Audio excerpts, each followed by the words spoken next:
1430 যে খবর পেয়ে আমরা একে একে 37টা ইউনিট এখানে অক্লান্ত পরিশ্রম করে আমাদের যে 9টা 18-তে নিয়ন্ত্রণ হয়, আমরা 4টা 55 মিনিটে এটা সম্পূর্ণ নির্বাপন ঘোষণা করেছি।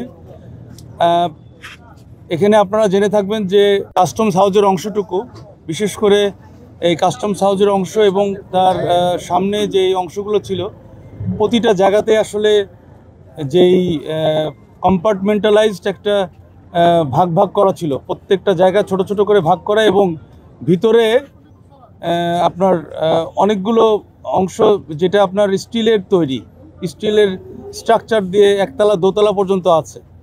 এখানে অনেক কম্বাসেবল ম্যাটেরিয়াল ছিল, মানে হ্যাজার্ডাস যে ম্যাটেরিয়াল এর লোডটা অনেক বেশি, মানে অকুপেন্সি লোডটা অনেক বেশি, যেটার জন্য আমাদের এত সময় লেগেছে।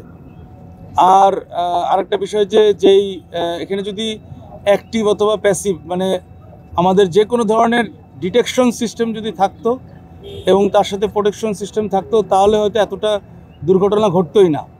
এই ধরনের কোনো বিষয় আমরা এখানে পাইনি, যার কারণে আমাদেরও বেগ পেতে হচ্ছে, আমাদেরও তদন্ত করে বের করতে হবে আসলে কখন কিভাবে এই আগুনটা ধরে। যাই হোক, আমাদের নির্বাপন দিলেও যেহেতু এখানে স্টিল স্ট্রাকচারের ইস্যুটা অনেক বেশি, এরা হিট অনেক অ্যাবজর্ব করেছে এবং হিট এখনও রিলিজ করছে।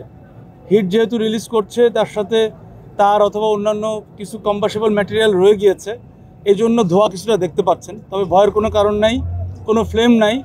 আর ফ্লেম যদি হয়ও, তাহলে আমাদের 4টা ইউনিট এখানে অবস্থান করবে টিল যতক্ষণ পর্যন্ত আপনার এই ধোঁয়াগুলো থাকবে। তা আশা করছি যে বড় ধরনের কোনো দুর্ঘটনা ঘটার সম্ভাবনা নাই বিধায় আমরা এটা নির্বাপন ঘোষণা করছি।